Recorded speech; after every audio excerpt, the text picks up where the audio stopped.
Welcome to the Power Tribe Network.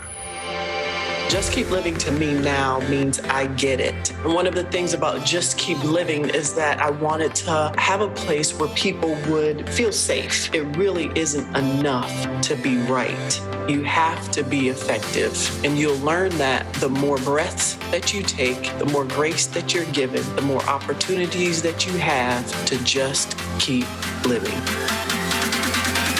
Just Keep Living with Marva Hanks. This is Marva Hanks at Just Keep Living, and I'm so delighted today to get to celebrate my father's birthday posthumously because he was the one that used the phrase with me all the time. Baby girl, just keep living on all the questions that I had for life. And so that I would get an understanding of whatever it was that was being a barrier for me moving forward, questions that I could not handle the weight of the answers to, he would tell me to just keep living. So it is so delightful to get to celebrate his birthday today with a table full of engineers. My father was an engineer also. I don't know if I got to tell y'all that. So we are doing our best to recreate a table talk conversation that we had a week ago with my godson. I call it the engineering mentoring conversation. And it was so powerful that we had this lunch together, 2-hour extended lunch together last week.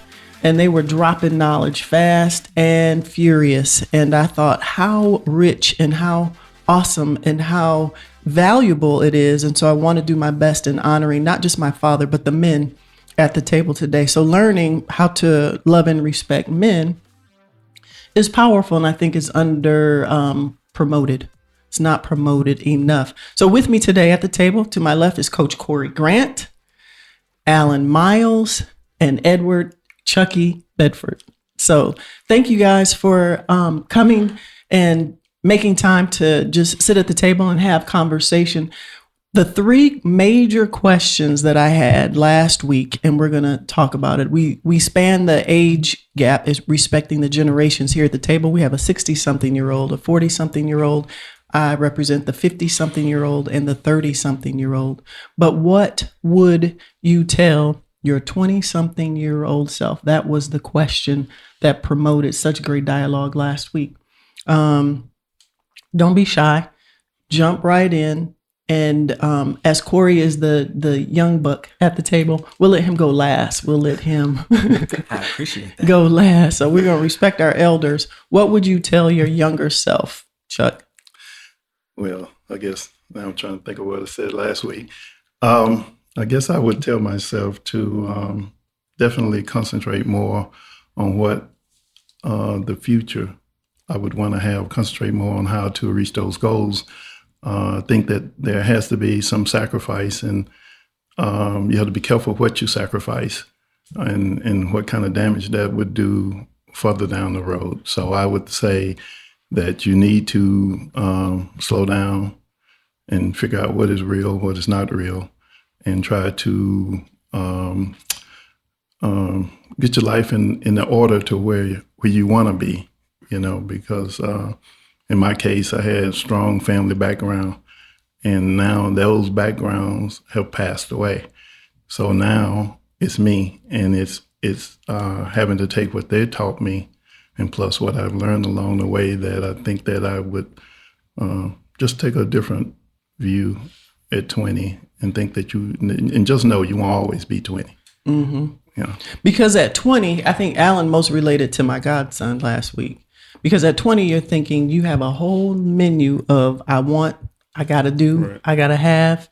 And so what were you thinking? I know that as my godson is new to his shape and size and being a 6-footer, well over 6 feet, he was getting accustomed to that. Everyone at the table last week was from an HBCU. So we had those particular challenges of wanting to be seen and heard and approached, and all of that comes with it. So paint a picture of what you were thinking at 20. At 20, for me, I was distracted, but I was also focused at the same time. I say distracted because you go to an HBCU and there's a lot of distractions in the way of parties. There's a lot of distractions in the way of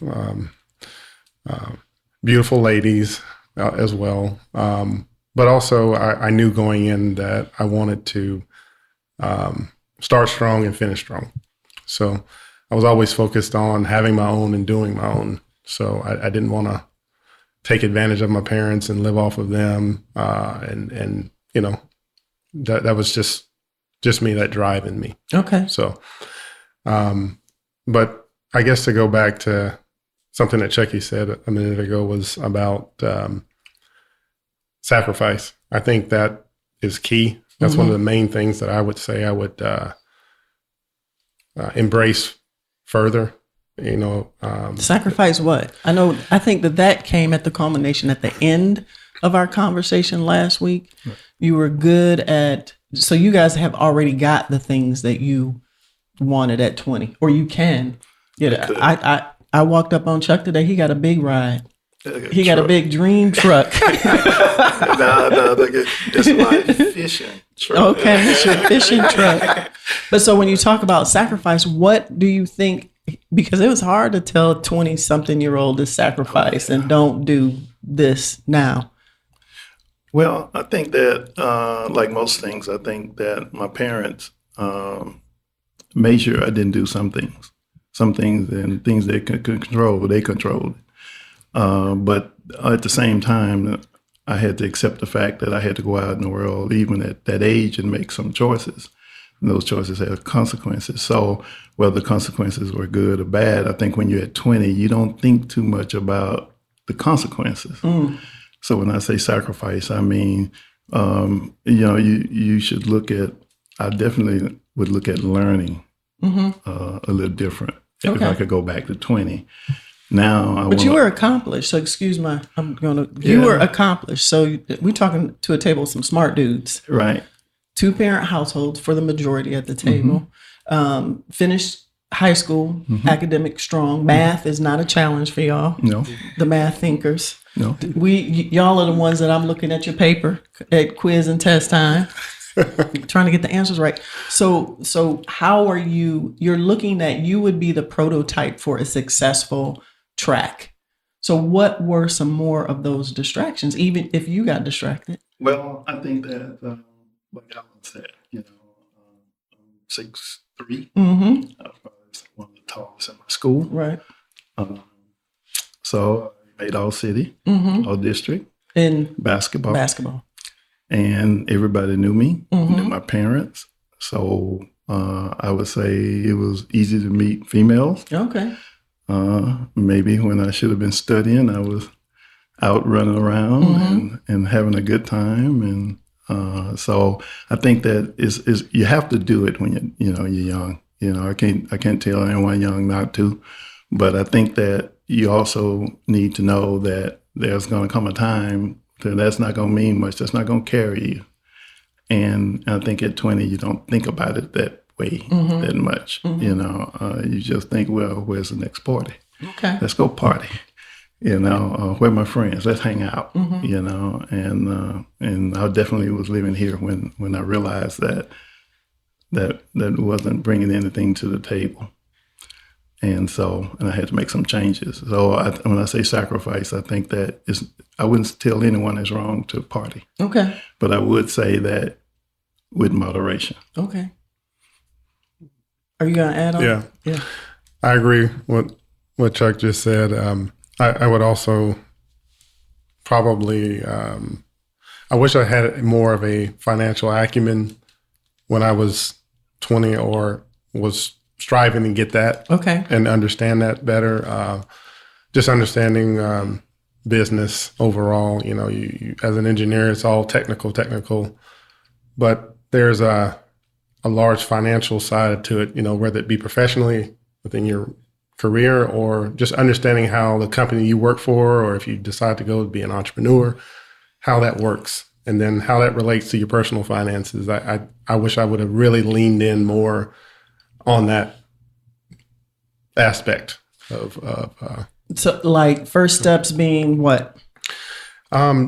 Understanding investing more, understanding how to set up a business, how to be an entrepreneur. What What age did that hit you as a realization that I don't know it all and I need to know?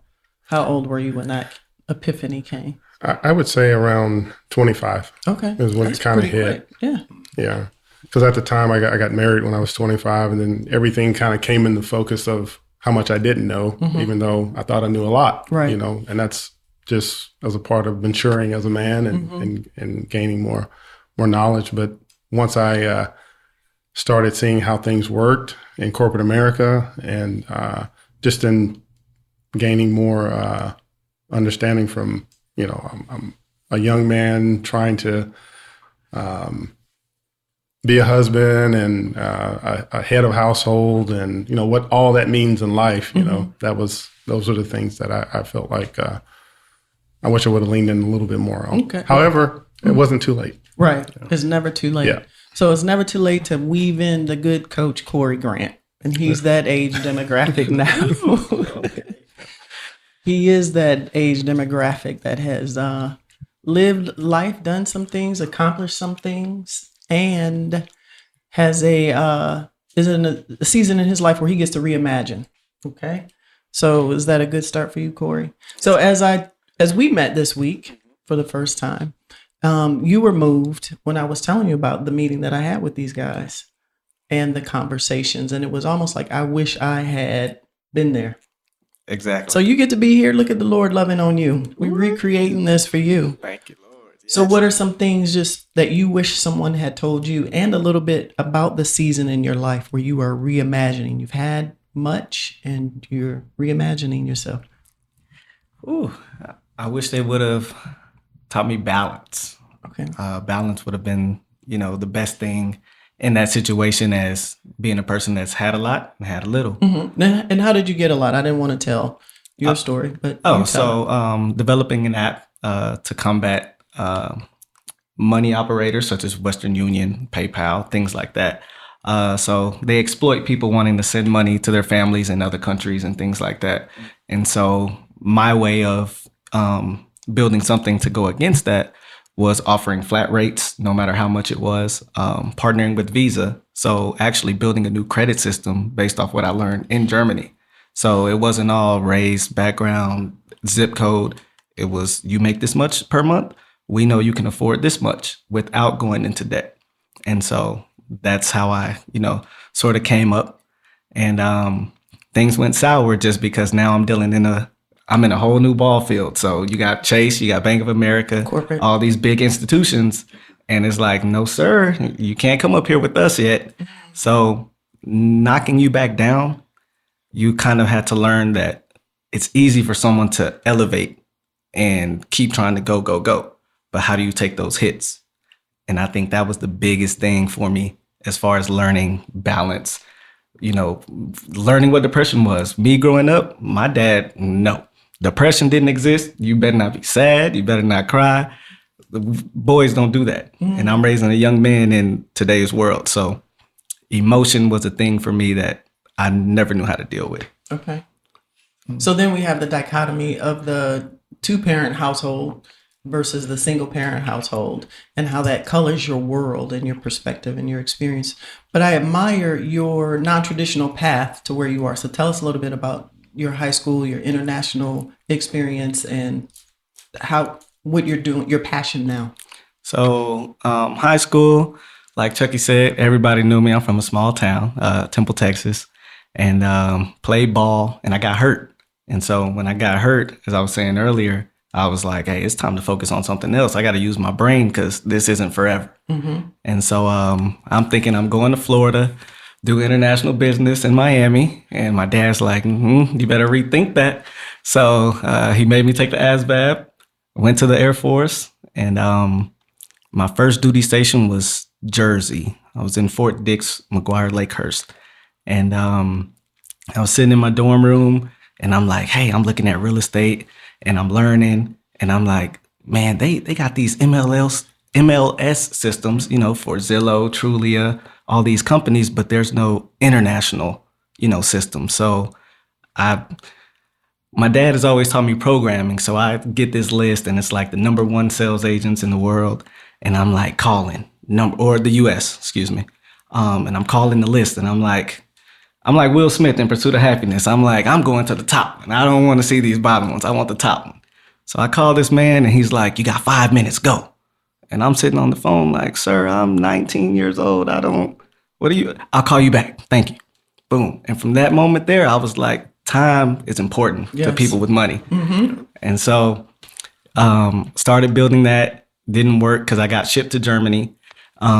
So you're in the service, but you have other passions. You Correct. ain't really about that military life. No, I'm looking at teeth every day. I'm like, My first surgery, I think I passed out because I was like, oh no, this stink, But overall, it was definitely fun.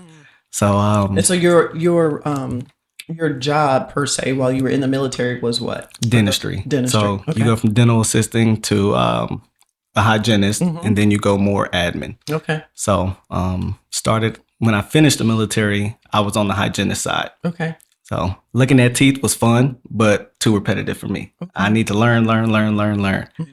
And so they sent me to Germany, did some time there, and then when I got out, I got accepted into a international university, and that's where I studied international business. Okay. You certainly have a non-traditional path, and you're spitting it out as if everybody can do it. But clearly there was something in you that had a drive to pursue more. What was that got planted in you? I think just, watching my dad just do whatever he could to put food on the table, clothes on my back. He's like, my son don't get dirty. Like my son he's the cleanest kid around. He has to be in the best. And I was like, it was positive and negative at the same time, because I felt like I had to have the nicest clothes. I have to have this. I have to keeping up with the Jones is what they call it, right? And it was like living in Germany. I said, I don't need that. These people walk every day. They take the bus. They ride the train. Like they go out and experience nature. And I wasn't getting that over here. So I kind of found that purpose of I can be just fine making enough that satisfies me and not satisfying everyone around me. And so me learning that, I started reading more. I started watching more podcasts, more audiobooks, and I figured out that learning more, traveling, experiencing different cultures, that was something that drove me. Okay. Different, finding yourself then. So each one of you had come to the realization that you wanted more or different than where you were planted. So whether you were in Shreveport or in Germany, you're kind of out of your parents' nurturing container and wanting to trying to offshoot on your own, which is not a bad thing. It's just you are finding your own drive.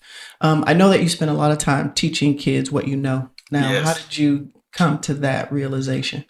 So from going from basketball coaching to knowledge, I look at them and I say, we didn't get those resources coming up. So you go to class, and I'll never forget Mrs. Goodwin. She was a counselor.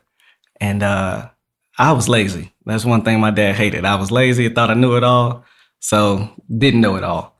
And she told me, I'm putting you in this class because I know you can do it. And I was like, I don't want to be in this class. I'm like, these kids got homework like every day. I don't do that. And when I look back on it, she saw something in me that I didn't see, that I could do anything I put my mind to. And so when I look at these kids today, no matter their background, no matter what they've been through, I look at them and say, you can do this with that correct guidance. Kids don't forget. I bet you all can name somebody in your life through school, through sports, whatever, that helped you see something that you didn't see or that your parents didn't see. And so teaching them marketing, tech, just all the tools needed to succeed is something that they don't get in regular school. Right. I know that was the impetus for me snagging my godson, is that it was time for him to get out of his mother's presence for a minute and get submerged and hear these positive messages from other people. And so I would like them to take time and pay homage to somebody that spoke life into you outside of your parents. For the most part, your parents are going to be the ones that are for you and want to see you succeed for whatever their motivation is. But who were those coaches in your life and mentors? Chuck, I know you have a heart for wanting to teach other young men what you know. Yes. And so how did that come about, and who was the mentor for you? I started off with there was a coach at my junior high. His name was Carl Pearson. I learned how to play basketball, and I could play it by myself. You know, a lot of kids need friends and I'm an only child, so I did a lot of playing in the backyard by myself. So I got really custom with, I don't know, everybody know the backboard has a square, you know, so I got custom. They say, hey, hit the square, the ball goes in. And I got good at that. I got good at hitting the square. And then when I was in junior high school, Coach Pearson moved me from center to forward, took away my square. I was like, you know, my square, man, this is my bread and butter, my square. I went home. I told my dad, I said, I'm upset. And he was like, what's wrong? I said, Coach Pearson just moved me from center to forward, gave somebody else my position, and stuck me somewhere where I'm accustomed not to play. That's not my spot. And my dad said, are you going to continue to play, or what you gonna do? I said, I wanna still play basketball. My dad said, I guess you better learn how to shoot in the corner. And I became really good. I was better in the corner than I was now with the square. And I realized that sometimes people put you in a position to where you'd be uncomfortable, but it's for your good.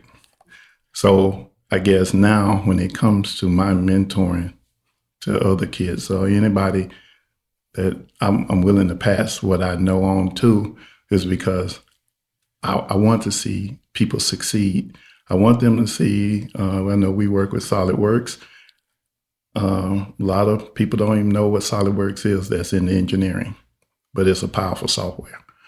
So how do you get to see it? I want to get it out there, you know, for those who are interested. And for those who are not interested, you need to know. Some things you need to know. So I think that you, like Corey said, I would say this. My mother was a librarian. House was filled with books. I liked the movie. I didn't want to read a book. And I didn't start reading really until after I moved here to Dallas. My mom said, you like Spencer for Hire. That's one of your favorite TV shows. She said, Robert Parker write the books. I said, really? So I go to Barnes & Noble, I buy Robert Parker, Spencer for Hire book, and I read it. And it wasn't long before I passed up Robert Parker. He had 20 books, and I'm trucking. And then I was like, wow, this is good. I want to read The Godfather. And I started reading. So I guess my point is that what you don't like or what you don't want to do and what maybe not be interested in you, just a season. There'll come a time when you realize that things can change. So if there's someone that want to make a change or need to make a change, Ezra, I'm an open book. And I'll continue to be an open book for those who wants to do it. There's a interesting fact that I learned this week as the good brother Walter Johnson Jr. has us in the bottom of the sea with these images. What I learned about the lobster that I love to partake of is the lobster sheds its shell when it grows.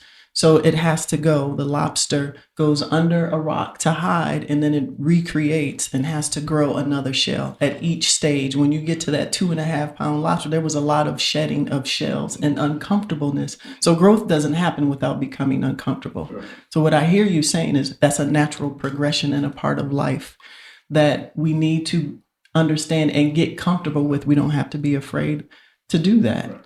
And some of the most uncomfortable experiences in my life, me too, a junior high school coach challenged me with moving me out of my comfort zone. But then you begin to appreciate other people that are willing to coach you into becoming uncomfortable, yes, and you can embrace it. So Alan, what was that uncomfortable moment for you as a young person, young man? That's a great question. I ask them. I've had many. Well, for me, I I grew up around a lot of professional, I guess white collar workers, and also grew up around a lot of blue collar workers. And where'd you grow up? East Texas. East Texas. Marshall, Texas is where I was born. So, rural area. So I got a chance to, I guess, see a diversity in education level, social status, I guess you could say.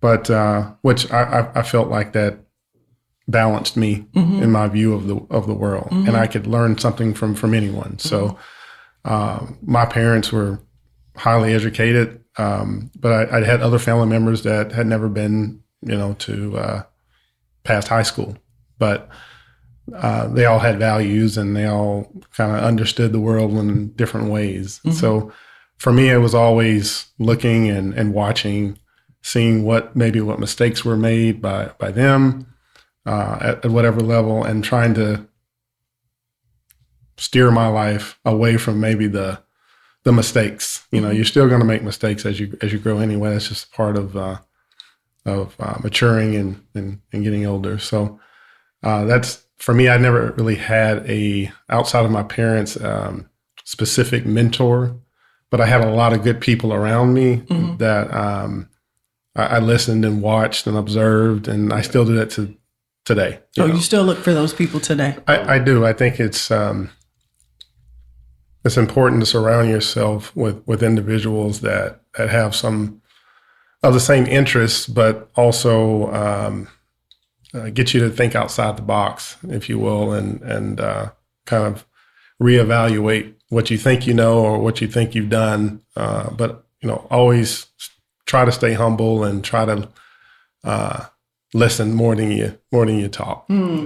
I think it's important. I know last week I learned that you said you were shy, and I'm like, I'm glad you put your shy card in your wallet and didn't show that, because that wasn't going to be helpful for the task at hand. Yeah. However, but I know that my godson had shared also that he had earlier in the week didn't know how to ask people's questions, didn't know how to ask people questions. If the right person that you've identified as a good person that you want to learn from, how do you even begin that conversation? So Coach Corey said that he had to learn from that the man was giving you 5 minutes and you was stumped. So he was like, your time is up and you're not ready. So how did you learn to formulate, to ask questions from those that you think are mentor worthy? Anybody? I think that, I'm going to run on what Alan said. I think that anybody can be a mentor. The meaning that, like Alan, I grew up in the neighborhood was 98% black. Everybody knew it was a bad part of town. But, I had an uncle that was an alcoholic, and I've seen some things. And I looked and I go, I don't want to go down that path. So I think that you have the ability to analyze any situation and anybody without judging them. They don't have to change. They don't. All you can do, you can look at them and see kind of what the outcome is. So I think that when it comes to being mentored, I just knew that what I saw on the drinking side, that I don't want that. The process of elimination. I grew up in church. My parents had me in church. I'm like Steve Harvey, Sunday morning, Sunday evening, Sunday night, and it was that. And I think that instilled in me, that definitely put in something that's grateful, thankful. I'm an only child, so it was no doubt of who toys was that under the tree. It wasn't there, they were mine. I was a singular. I realized early in life that you're not singular, because really you have God.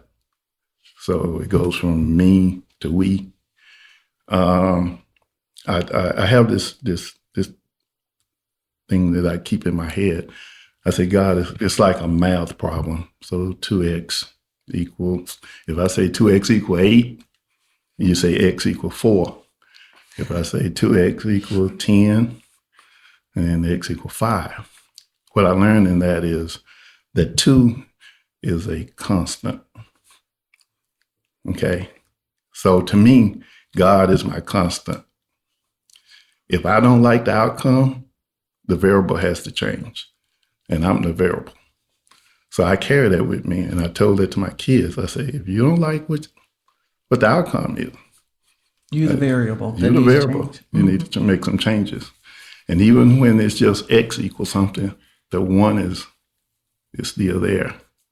That constant is still there.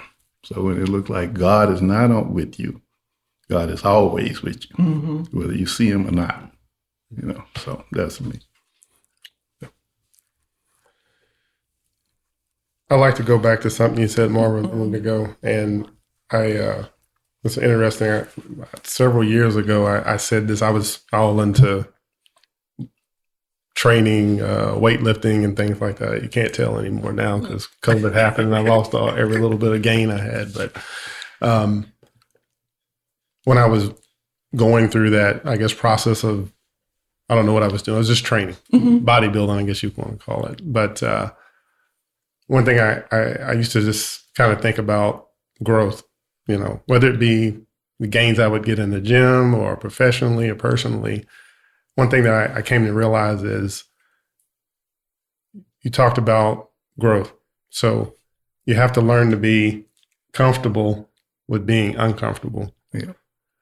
And then, as you said, Marva, that's when growth happens. So I take that along with me as a lesson learned. And it took me some years to get to that point to really try to understand truly what that meant. Because it's, in some respects, it's not fun going in the gym and hurting and you come out. But as you're doing that, you're growing, you're getting those gains, whether it be in your endurance or your body's changing and things of that nature. But if you're not comfortable with that pain that comes along with it, then you limit yourself. So I take that throughout throughout all aspects of my life, and I think that's key, and that's one thing that I would also focus on as a young professional man that's maturing and growing. Is I would have to understand that. So tying that back into sacrifice, I think that's a part of it. The element of instant gratification and understanding that, hey, I'm going to sacrifice some of this partying now and some of this good time now, because down the road, I want to be in a certain place in my life. So you may have to sacrifice some things to ultimately get where you want to be, but then you see the fruits of your labor at the end.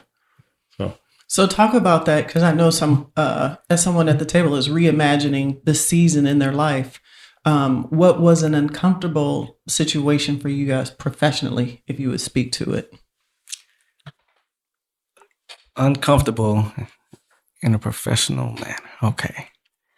I would say, being in the military, first off, shout out to Dr. Lewick. Dr. Michael Lewick was my supervisor.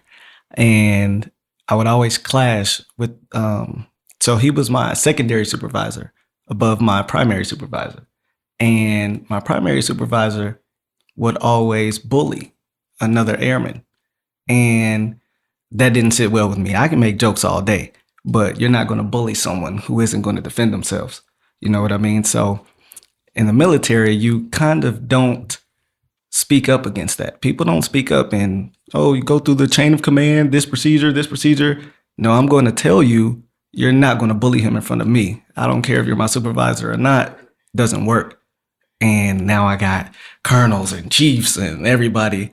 Airman Grant, you can't do that. You got to stop that. And I'm like, you don't know if this man is going to go home and commit suicide. You don't know if he's, family issues, any issues, and you're hounding him every day. And so I told them, you know what, this is it. I don't want to do this anymore. I'm gone. And they denied my request to get out of the military. And I remember crying. I go to Dr. Lewick. I'm like, man, these people, it's not good in here. I don't like it. I said, because I'll beat them up. I'll be like, that's how I'm feeling. And he's like, no, you can't do that. You got to be professional, because I'm a young airman. He's my mentor too. So he was like, don't worry. I'm going to get you out of here. And I was like, well, how? They already denied it. This is coming up from the top. He's like, no, I got you. And then I want to say 2 weeks later, you know, the way God works, I get like 5 letters of recommendation from 5 doctors. And all of them say this guy is going to excel far beyond the Air Force. And so one thing Dr. Lewis used to tell me, don't let it ruin your mental, because when you look back on it, this will only be a blimp in Corey Grant's life. Yeah. And I live by that now. So if it's not impacting me down the line, I just brush it off. So sacrificing the things that I've learned, like people in my life, knowing what's providing value, I think we have to understand that as humans is it's okay to leave the nest. It's okay to, you know, want to forget certain situations. It's okay to not want to be around people anymore that don't give value to your life. So not afraid of choices, decisions, and consequences in the best way.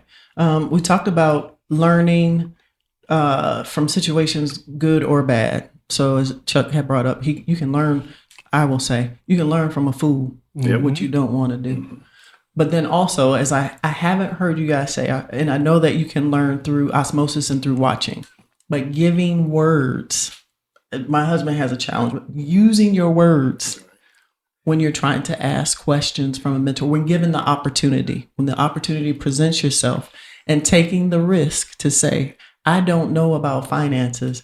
I want to know about finances. I want to know how you got that big whip. me too.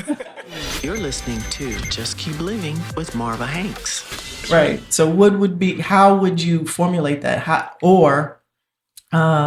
Did you just research on your own? It seems like the engineers at the table, the math thinkers are all like on discovery, all on their own. They're not going to take the risk. I find this with men in general. They don't want to risk asking the question. And this is what I had struggled with my godson. He did not want to take the risk of asking, but not just with my godson. I was having a conversation with an attorney this week that she didn't want to take the risk to ask if something that she might be experiencing was off color, as it talked about racial reconciliation in an environment.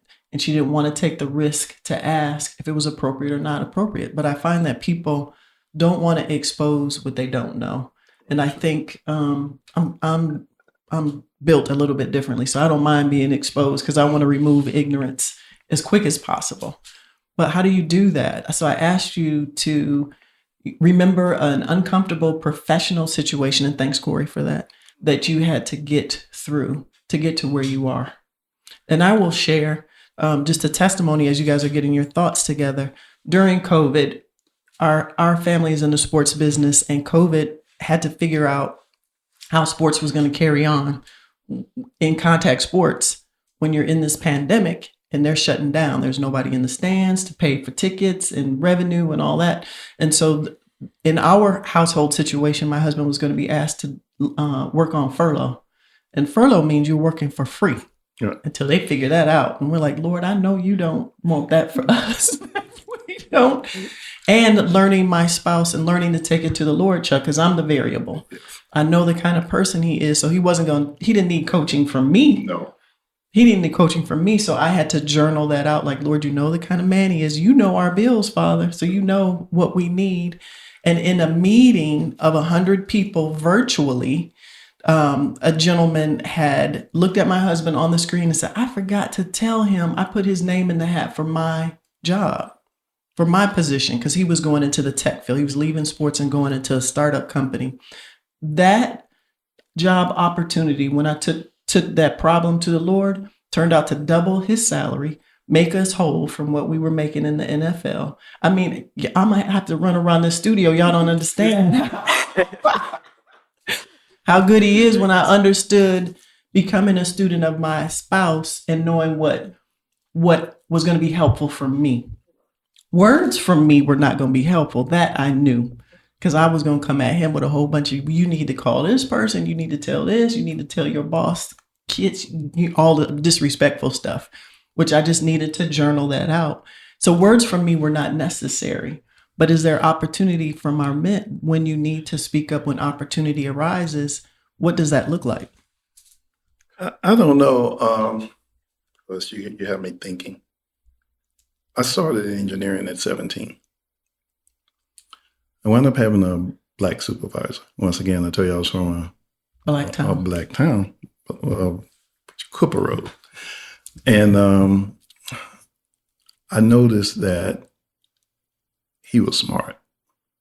We was testing centrifugal pumps.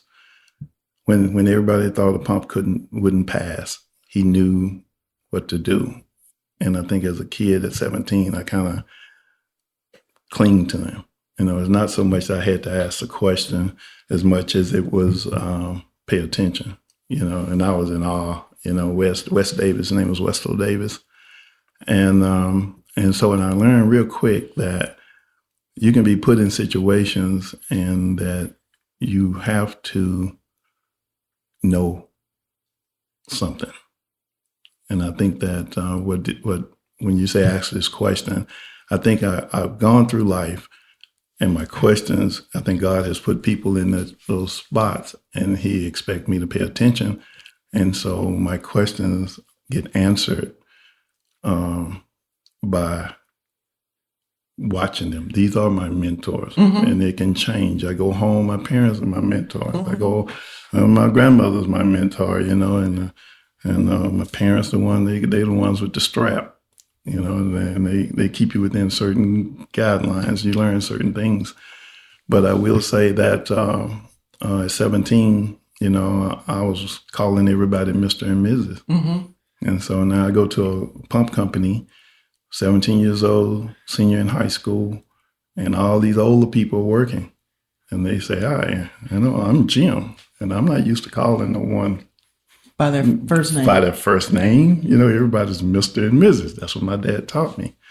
But I will say that I've had some good supervisors. I had some bad ones. And the bad supervisors I've had really been recent. It hadn't been that long ago. But I realized that what I've been blessed with is in me, and they can't take that away from me. So my job is not bad. It's my supervisor that's bad. So it didn't make me think my profession was in trouble. It's just that this is where I am in life and how I have to deal with it. So I'm a miss person. If I work for you and you let me go, I want you to miss me. I want you to look back and they say, who did all this with this? And they say, Ed did this. Well, who's going to do it now? I don't know. I got laid off once and I was the only one in the company, Highlight. We worked together at Highlight. And one day, Art Johnson came over and he said, I want you to learn IMDS. He said, you need to do it for the company. I was like, well, what is IMDS? I have no clue. So off I go to Detroit, learn, come back. I'm the only one doing it. And then I got a new supervisor later on down the road. And I don't know what he had out on me, but it was obvious I was out the door. I was going to be gone. And so as soon as I left, and I came home, got a call from our company in Detroit. And the guy said, Ed, they let you go. I said, yeah. He said, who's going to do IMDS? I said, I don't know. He said, I'm not doing it. I have enough going on. He said, they're crazy. And then a week later, the company called, wanted to know would I contract just to do it because they had absolutely no one doing it. And my point is that my supervisor never took time out to call me in and say, Ed, what is it you do here? Let's find out what you do before picking me, to be laid off. I see that as, I'm where I'm supposed to be. But you don't stop the race. I'm not getting out of it. I'm going to stay in. I'm going to move on to what's next.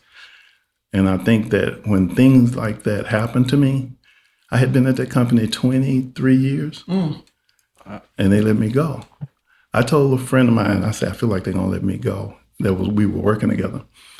And I said, I hope they do. And he said, why? I said, because if they let you go, the work that's going to be left to be done, I don't want no parts of it. Because it was going to be way too much to try to cover. I said, I don't know what God has in store for me and Cheryl and my family. I say, but I do know this. If I get let go, he'll take care of it. And when I got let go from there, the floodgates opened.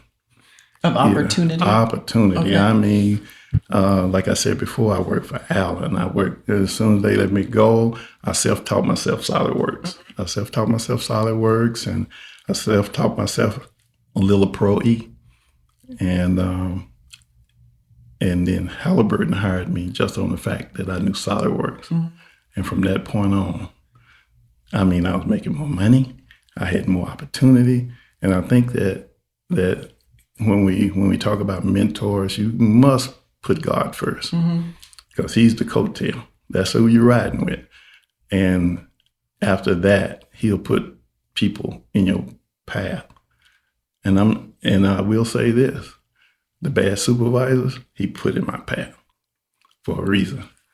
And that reason is so I can keep moving. You know, I don't have to stop and cry. Mm-hmm. I can learn endurance. I can keep moving. Learn endurance and perseverance. So how old were y'all? I'm hearing a common theme here. When you knew you were smart enough to figure whatever out. I find that it's important when I sit at tables of leadership that when they're looking for potential leaders to elevate, they know that someone has identified themselves as a person that was smart enough to figure out whatever problem was coming to them. How old? I asked this of girls more importantly because we don't hear it enough. Of how old were you when you knew you were smart? That's another way of saying it. Well, y'all looked at me, so I'll go with it was about 5th grade. Okay. So got a letter from Johns Hopkins University to participate in the program. And I remember going to my dad saying, I don't want to do this. I want to be a normal kid.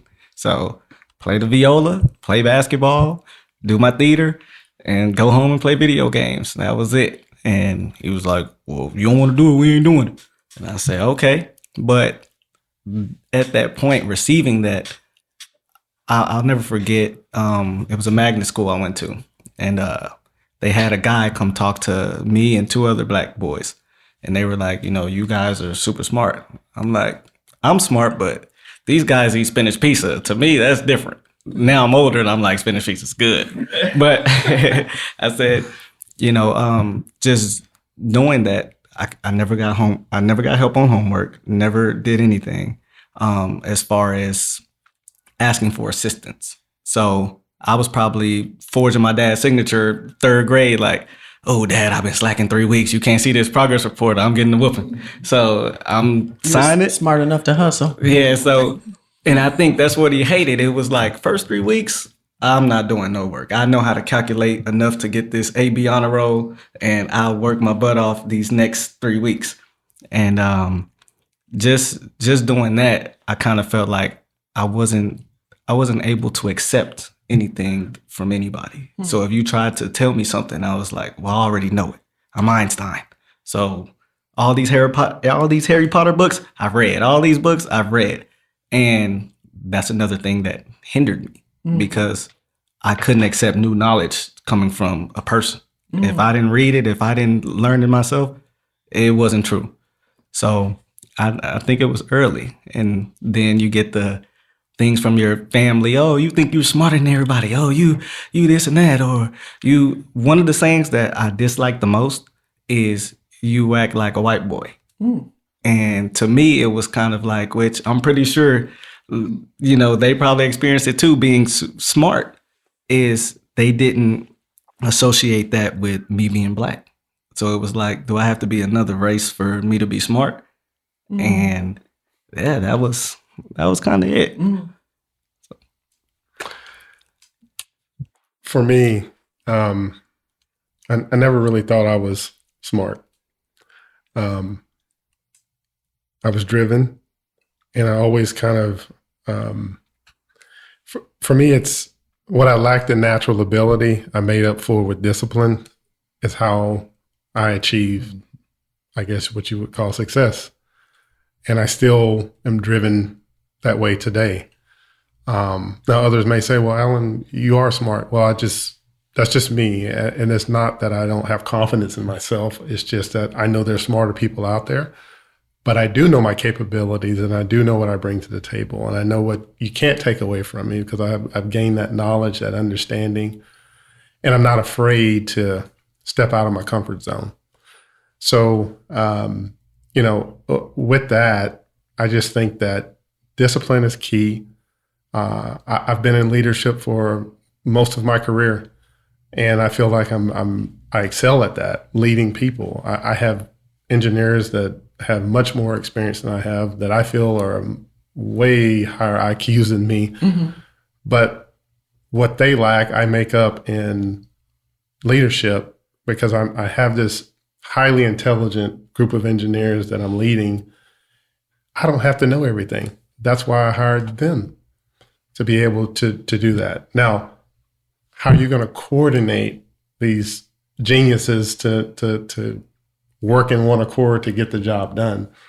So I feel for me, I'm very effective in leading people and getting us from point A to point B, but then also not being afraid, even at the level I'm at now in corporate America, to roll my sleeves up and get down to the 1 foot level, but to also have the capability and understanding to rise to the 50,000 foot level and kind of understand everything in between.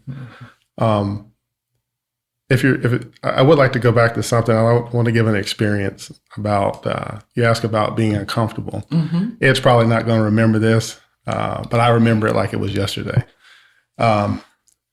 So I learned a lot from Ed, early on. So when we used to work at Highlight, I was in a different department. So I was just an individual contributor, young engineer, just trying to, continue to find my way through corporate America. And I had a skill set that no one else on my team had. Actually, several skill sets. This was my second job out of college. I had worked in Japanese automotive, and then I went over to Highlight, which is a German automotive company, where I met Ed. And I had a engineering manager that I reported to that he was not a leader. Okay, and in fact, he wasn't even an engineer. He just knew. He was friends with the vice president that was on site, and he was put into that role.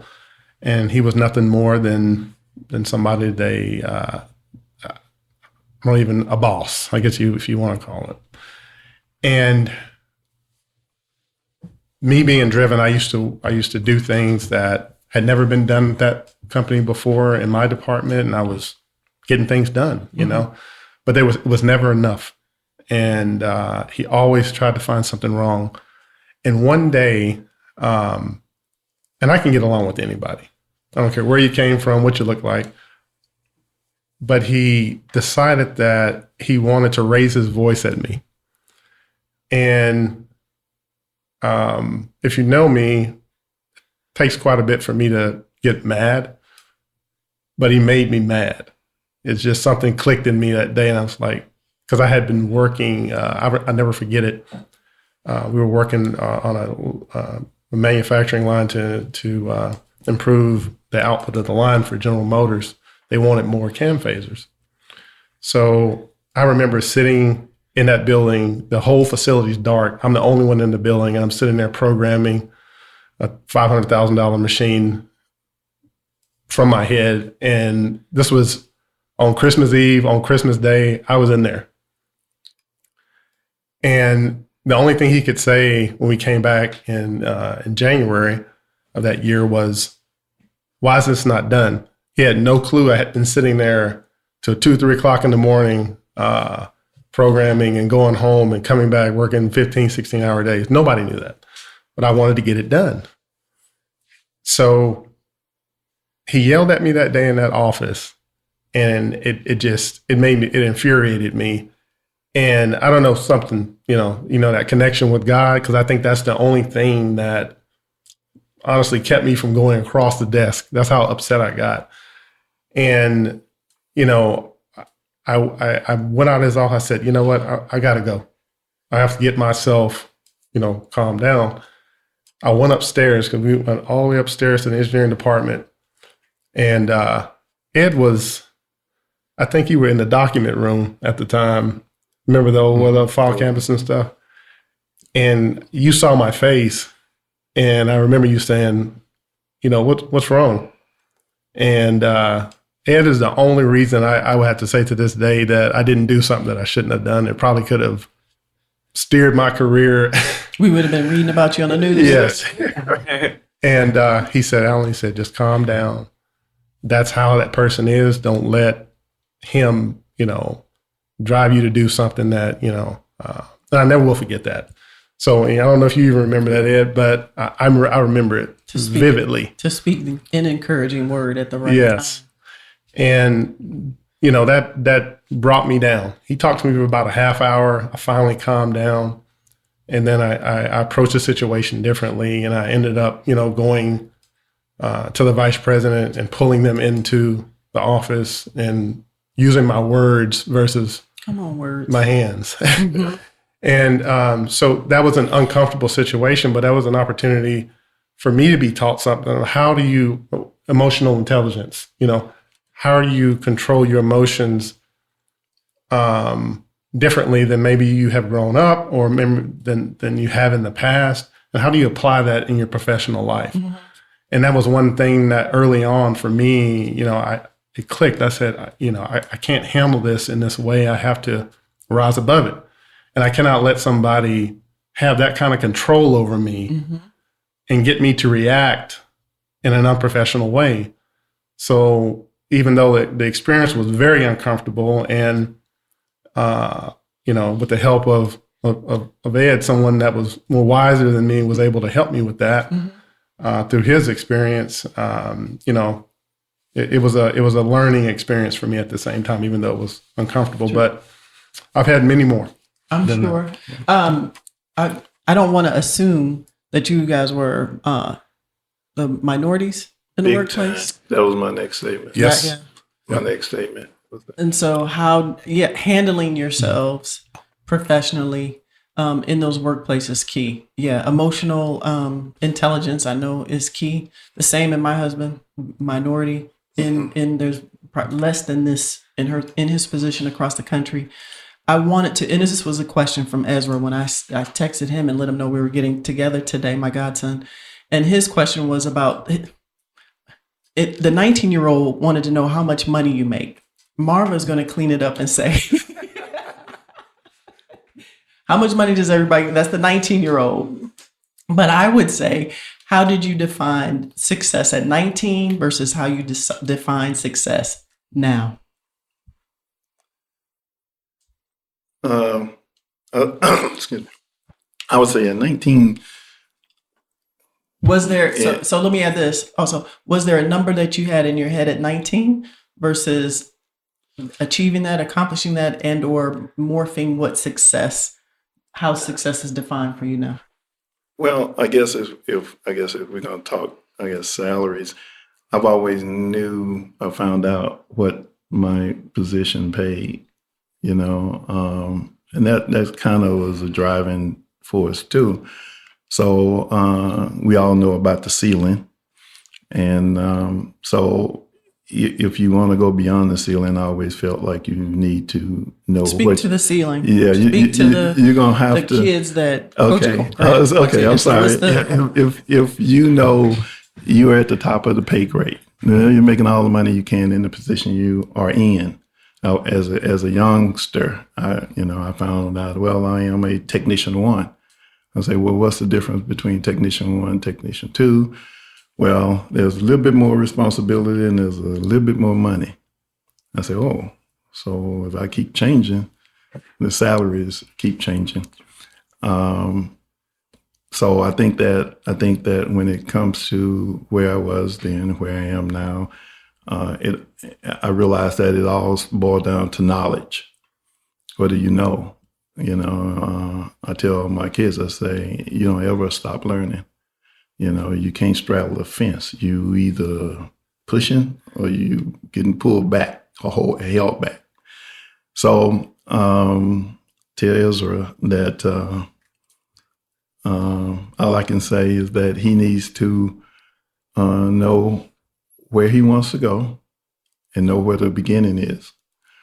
And if it's money that he's interested in, see what the beginning pays and see how to get to the 6-7 figures that he wants, see what it's going to take. Because for sure, if there is a line out there where they're handing out millions of dollars, I'm in the wrong line.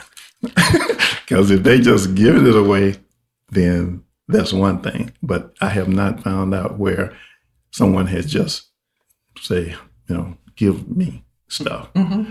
And I think that was another issue that my parents wanted me to understand, is that if you want it, you have to work for it. I think we talked about going car shopping. Mm-hmm. I used to want that Trans Am. Every Sunday, I drag my dad out the house and we go to the Pontiac dealership and he'd stand there and look at that pretty black Trans Am, and he'll stand there and he'll say, well, you done? And I say, yeah. He said, well, let's go home. Because I knew he was like, my purse is not, that car is not in my purse. I'm not buying that car. If you want that car, then you have to work for it, And I think that's what we have done. And we just, over the course of over the years, is that we realize that it's not going to be free. It's going to cost you something. And once again, I think we talked about this last week.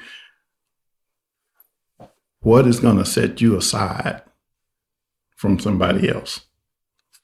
When I look around, I was looking for a job, and I was just recently looking for one. And I look and it says, we have 150 applicants. They're going to hire one person. You have to have your name in the hat, but what's going to make them pick you? Mm-hmm. And if you look back, like Alan say, if you go to the weight room and all of y'all lifting weights and all of y'all look the same, so something has to be different. And I think I found out too that a lot of time it's what's in you. You like I say, we talked about carrying God with you. He's ready to fight those battles. He's ready to get you a foot in that door. The question on the table is, what are you going to do to help yourself? Mm. So I have found that out. My wife Cheryl had, I was laid off, and I got laid off from Highlight. I was a month away from my unemployment running out. And Cheryl lay in bed, she said, what are we going to do? And that's a hard question. Black male, before I got 4 kids, and I got a 3,000 square foot house, and we are living on peanuts. And I told Cheryl, I said, I don't know. I said, all I can tell you is that look like every single time our back's against the wall, God pulled out a trump card. I say, all I can say is we just have to wait and pray. And 2 weeks before my unemployment ran out, Halliburton called. I actually thought Halliburton was a bill collector. It came across like a 1-800 you owe me, And I was in the mall going to get something for her or something.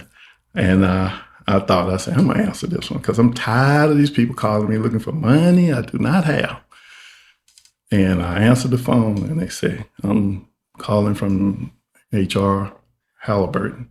So we'd like for you to come in for an interview. And I was like, whoa, So I think that when we're talking here, it's something that happened long ago. We made it through slavery. Our race have dealt with it. We dealt with nothing. I mean, when have you seen chitlins cost you $20? That's something you get for free. That's what was given to us. And we made a living. We lived on it, and now the kids go, I don't want that. I don't want to eat this, I want, what's the new burger joint? In and Out. I eat In and Out. Yeah, I did too, in and out the kitchen. That was the only eating that we had. And if you played basketball or did anything with sports, when you come through the door, you're hungry. And whatever they put down in front of you, you eat. So this new us, it's like we have forgotten the struggle. And the struggle is still real. But I think that we made it then. And we have to have the mindset that we can make it now. Thank you for sharing that. That's from- you had a testimony that that's- make us run around this studio too. That's from Bishop, right? She called me Bishop. Bishop Chuck. Appreciate it. So success was not from the Trans Am to Halliburton. Yeah. Different journey. Different journey. Different. I mean, success is different. It's people run track, no hurdles. You have a hurdle to jump. And you jump it and you keep running. And you jump the next one and you keep running. And, and if you trip and fall, you get up, you jump the next. And so that's truly a testimony. But I do know that if you make one step, God will make two. And you have to hold on to that. And you have to wait, so. For sure. I would say, for my generation, everything was about six figures, and that was kind of the measure if we made it enough, And but for me, it's never necessarily been about money per se. I mean, I wanted the six figures coming up just like anybody else did, and I did things to ensure that I would get there or hit that goal. But that when I reached that six figure mark years ago, I was like, okay, do I stop? Or do I keep going? So I decided that for me it was I keep moving, and just to see how far I could go. And as I sit before you today, I'm still not done moving. So for me, it's, I guess each individual measures success differently. For me, money is important, but it's not everything. Right. What's most important is that my health, my relationship with God, with my family. Does my family respect me? Am I doing am I doing the right by my family? Am I a good husband? Am I a good father? How can I improve upon myself? The money's always going to come. If you're disciplined to whatever level, if you're focused, you set goals for yourself and work towards those goals and stay focused, then the money will come, and the money's there. And these companies, these corporations are looking for individuals that can get things done. And if you're reliable and dependable, you'll get there. And the other thing I would say is I never allowed anyone else to set my worth. Yes, I did the research. What do engineers make? What do people in leadership make? And things of that nature. So, Chuck said a minute ago, he said he worked at a place for 23 years and then they let him go. So through examples like Chuck went through, and, I've been laid off before too, it's happened to me. And I learned early on that for me, I have a level of loyalty, I guess you could say, to my employer, but I'm loyal more to myself and my family than anything. So if I want something, I'm going to go and get it and make it happen. So I'm in control. It may sound cliche, but I'm in control of my destiny. So that's kind of how I have navigated success. But even right now, in my role I'm in now, ones could say, "Well, you've reached success. You've done this, that, and the other." Me personally, I don't feel that way. I feel like I still have a goal for myself that I'm working towards, and as far as I can see, there's no hurdle that's going to keep me from reaching that goal.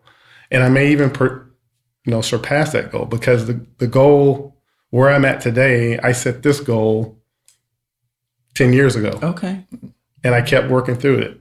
And did I get off track some way? It wasn't just a straight line of success. I mean, it took, being laid off and taking another run at it, or looking for another role, being flexible and adaptable, being willing to move out of state, take on roles that others didn't want to do, So that's kind of my feedback on that, on success. Coach Grant, you got feedback? You got questions? I got feedback for Ezra, right? So I would say when I was 19, it was all about the money. Money, clothes, cars, shoes, you name it, that was it, because it was that material mindset. So the music I was listening to, what I was feeding my brain was, gotta have the newest this, gotta have this. And 10 years now passed by, and I'm more so on the path of, wow, I'm good at freelancing. I know that I can provide a service that makes me comfortable. It may not be market rate, but I also don't have to deal with market problems and corporate problems. So when it comes to success, my advice would be, success should be something that satisfies you and you feel comfortable with. So I like traveling, I like interacting with people, and I like controlling my time. So I was also teaching the students the other day. I said, if me and you are marketers and we both work at Starbucks, right? I said, I may be a contractor charging them $2,000 a month. Your salary might be $5,000 a month, but us doing the same job, I work when I have to. You go in every day. And I said, I've completed my work this first couple days, and now I'm on autopilot. You have to keep going to the same job with no time to do anything else. So now I've taken on McDonald's, Burger King, and so. Now my income is increased, and I have control of my time and the funds to fund my life. And that's where I would say leaving the corporate side to go more entrepreneurial is, I try to think of better processes to help businesses and, especially small businesses. That's my thing, is how can I still make income, live my life, but help them succeed when they don't have the budget to pay $200,000 a year for software engineers, web designers, all of that. So that would be success. Base it on how you want to live your life. And if that's comfortable with you, that's success. Mm-hmm. Don't get caught up in what the masses are selling you, is what I'm hearing. This has been delightful, wonderful. My respect level has peaked and is overflowing. I bow down especially to men of color that have to work in these environments. Yep. That the world has yet to recognize your contribution to our families. So I thank you for your time. And I know this was in tribute to a day of celebrating my father today on Just Keep Living, Just Keep Going and Persevering, but also to my godson and other people's young men. As we close out, is there anything else that you wanted to contribute? I know in parting words last week, it was parting, and some thoughts came out. It was like you had one last shot to speak life into Ezra, and one was protect your credit. And we had even talked about how to find a good woman life partner and all that. But so in closing, would there be one last closing bit of advice that you would give? I would say that in closing that I feel like that I'll say Black men really need to step up to the plate. I think that households are hurting, and I think a lot of it has to do with self. I think that, we have kids, and that's a big, big factor. If you don't care enough to do it for yourself, you ought to be able to care enough to do it for your family. So I I always say that, we have everybody on the bus. The question is, are everybody sitting in the right seat? So you have to get your life in order to a point to where everything, and that's on men. That's a challenge for men, because if you're going to be a leader, then you pick up God, you get everything in order the best you can. Like I said, I admire Alan. We've been together a long time, even before he had kids. I had kids then, and he said something the other day, and he knows, that's me. In my household, you turn 18, you either need a dorm room or a military room, because you don't need to be living with me. If Cheryl and I go into work, that means during the day, my house is empty. And I had my oldest son walking up and down Beltline every day, because I would not leave him at home to look in the refrigerator. I told him, I said, I don't care. You're gonna learn how the train system work. You're going to go talk to the military.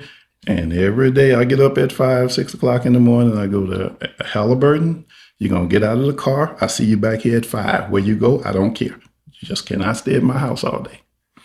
So I think that we have a responsibility outside of being friends.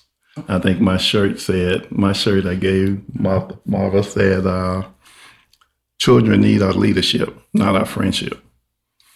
And I told Alan, I say the craziest thing to me about it is you will not let nobody demote you on your job, but you'll let your kids demote you from a leader to a friend. I'm not my kid's friend. Come on, Bishop. So that's my closing argument. That's a good one. That's tough. You got to follow up that. For me and stepping up, as a man, as a Black man, you set your own path. You're going to get many hurdles thrown in front of you.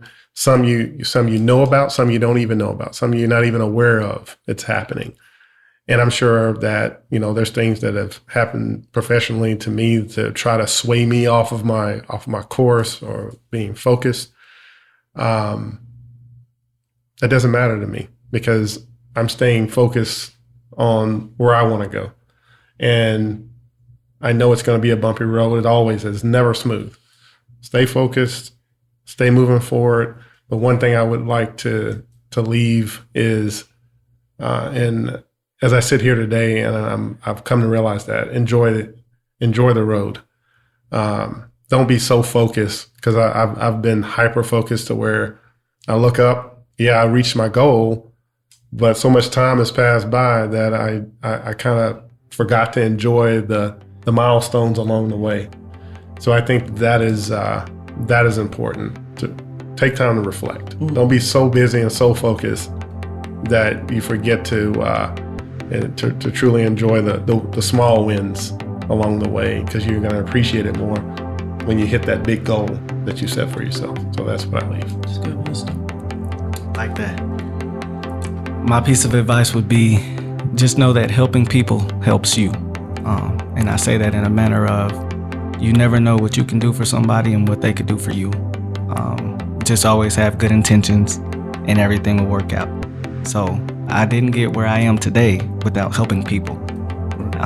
And those people have introduced me to more great people. And that's how that cycle of life will continue.